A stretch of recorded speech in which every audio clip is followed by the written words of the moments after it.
السلام عليكم ورحمة الله وبركاته. ازيكم حبايبي؟ عاملين ايه؟ يا رب دايما تكونوا بخير وصحة وعافية وستر ورضا من الله. بسم الله ونصلي على الرسول. بسم الله والصلاة والسلام عليك يا رسول الله. اللهم اني اسألك التقى والعافية والغنى والستر والرضا ليا وليكم ان شاء الله. بصوا حبايبي، جاي لكم فيديو جديد. هنعمل مع بعض بطاطا بطريقة العربيات اللي احنا بناكلها بقى من الشارع ونشتهيها ونبقى عايزين ندوقوها. هنعملها في بيتنا وبطريقة نظيفة وبطريقة صحيحة وحلوة. جربيها. ولا فرن بقى ولا عندك فرن، عندك اير فراير، قلت ايه نعملها بالطريقة السهلة دي اللي هي التقليدية بتاعت زمان. زمان كانوا بيعملوا لنا ايه؟ بيسلقوا البطاطا وبعد ما بتتسلق بنحط عليها سكر، يا اما لو هي حلوة ماشي مفيش مشكلة، لكن مش حلوة بنحط عليها سكر وناكلها. احنا هنعملها زي ايه؟ زي طريقة العربيات. اهي انا غسلتها كويس جدا ونقعتها تقريبا من بالليل للصبح لحد ما نزلت الطينة. غسلتها مرة واتنين وتلاتة لحد ما الطينة كلها تنزل منها، عشان ممكن تاكليها بالقشر. اللي عايز يحب ياكلها بالقشر ياكلها، اللي مش عايز طبعا بالقشر حاجة ترجع لكم، وحاجة طبعا ايه زي ما انتوا عايزين. هنحطوا ايه؟ هنحطوا حسب السكر اللي انت عايزاه، يعني حسب عدد المعالق اللي انت هتحطي. انا هحط ايه؟ بس دي حاجه طاسه كبيره عندي، هحطها اهي. اي طاسه بقى عندي. احط 3 معالق سكر، دي 1 2. طبعا مش هحط كتير قوي عشان انا ايه ما بفضلش السكر كتير يعني، بس بما ان هي حاجه حلوه. يعني انا عملت معاكم قبل كده بطاطا بالكريمه، كريم شانتيه. لو حد حابب الطريقة ممكن يرجع للفيديو. عايزة تعمليها كده بطريقة سهلة وبسيطة ممكن. في بقى المعلقة اللي هي هتخلي البطاطا جميلة جميلة وطعمها حلو حلو قوي. هنحط معلقة قرفة. طبعا دي ايه حاجة حرية شخصية، حبيتي تحطي ما تحطيش براحتك، بس انا بحطها بتبقى جميلة جدا جدا جدا. اهي هنحط معلقة قرفة خليها جميلة. بسم الله الرحمن الرحيم. رش كده. طبعا هحطها على النار، على نار هادية مش عالية خالص. وطبعا تنسيها لحد ما تحسي ان هي ايه يعني ايه ابتدت بقى ريحتها هتطلع وتستوي، بتشقري عليها تشوفيها اهي. على فكرة القرفة يا جماعة بتزود الحرق، حلوة جدا. انا بشرب قرفة وجنزبيل الصبح، يعني بعد ما كل وجبة ممكن تشربي قرفة وجنزبيل وليمون. بتنزل في الوزن، وجربوها وانا جربتها والله بقول لكم عليها. طبعا هحط ربع كوباية مية مش اكتر، وهغطيها وهسيبها على البوتاجاز، وبعد كده نص ساعة هرجع تاني اشوفها استوت ولا لا. يعني هبشرها كده، احطها على النار وبشرها عشان اشوفها. هنحط ايه بقى عليها عشان تستوي؟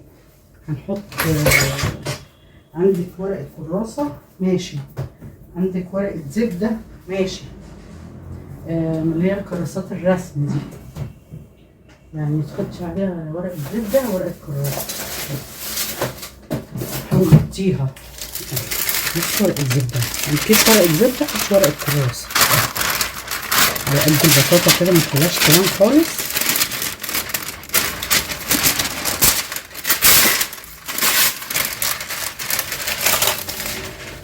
الكراسة نضيفة بس متكونش مكتوب عليها،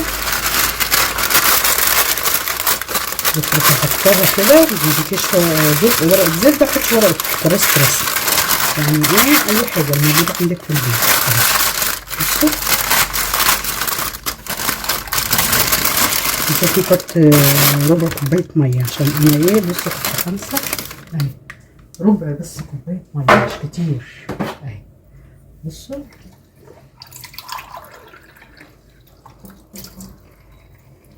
بصوا حبايبي اهي، ربع كوباية مية، كوباية صغيرة اهي. احطها كده من تحت في قعر البطاطا بس، وهسيبها.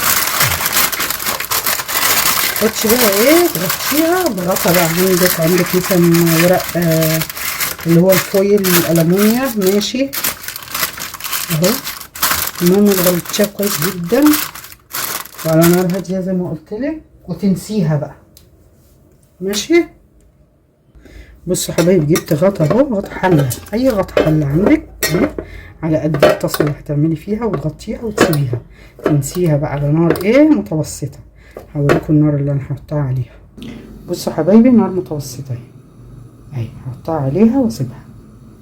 هنحطها على النار، حطيتها على النار اهي، هسيبها بقى تعيش مع نفسها، وبعد ما تقرب تستوي هرجع لكم تاني. بصوا حبايبي، البطاطا اهي قمر. بصوا اهي، شلت البلاستيك. بصوا السكر. طبعا هقلبها اهي. بصوا حبايبي، كده بقالها نص ساعه اهي، هقلبها. عايزه اقول لكم ريحه جميله، تحفه تحفه الريحه. بصوا حتى مش مستحمله يعني. بصوا نص ساعه بس. شايفين السكر عمل ايه؟ كرمل اهو. هسيبها شويه كمان على النار، يعني قيمة كده ربع ساعة تاني لحد ما تستوي اصلا. بصوا اهي، يعني بسم الله ما شاء الله، تحفة تحفة تحفة. هسيبها ربع ساعة كمان وارجع اوريها لكم بقى بعد ما تستوي. اصلا جميلة جميلة جميلة. وبعدين لو عملتي الطريقة دي سهلة وبسيطة، لا عندك بقى انبوبة هتخلصيها، ولا عندك غاز مثلا هتستهلك غاز كتير جدا. اصلا بتستهلك غاز كتير جدا في الفرن. احنا عملناها كده على البوتاجاز، وان شاء الله هتعجبكم الطريقة وهتكرروها كتير وهتعجب ولادكم كمان. يلا خليكم معايا بعد ما تستوي هوريها لكم. بصوا حبايبي، البطاطا اهي، قلت افتحها معاكم اهي. بصوا بسم الله الرحمن الرحيم. عايزه اقول لكم بقى يعني ايه، تحفه. هتعملوا الطريقه دي وهتعجبكم ان شاء الله اهي. بصوا بسم الله ما شاء الله، بصوا شكلها. عايزه اقول لكم تحفه تحفه تحفه. بصوا بصوا الكراميل بتاعها، الكراميل. بصوا اهو، هنقلها في الطبق واوريها لكم اهي. خليكم معايا. بصوا حبايبي اهو، خلصت البطاطا اهي، نقلتها من الطاسه كنت مسويها فيها. عايزه اقول لكم بصوا تحفه اهي. جربي الطريقه ان شاء الله هتعجبك. اشربيها بقى مع كوبايه شاي. عايزه اقول لك هتاكلي صوابعك وراها. جميله جدا جدا جدا، حلوه قوي، هتعجب ولادك ان شاء الله. جربي الطريقه، ولو عجبتك ما تنسينيش بقى في دعوه حلوه ولايك وشير وسبسكرايب. والسلام عليكم ورحمه الله وبركاته. بصوا بصوا زبده اهي، قلت اوريكم بس. قمر قمر قمر، تبارك الله يعني. بالهنا والشفا على اللي هيعمل ويجرب الطريقة. السلام عليكم ورحمة الله وبركاته.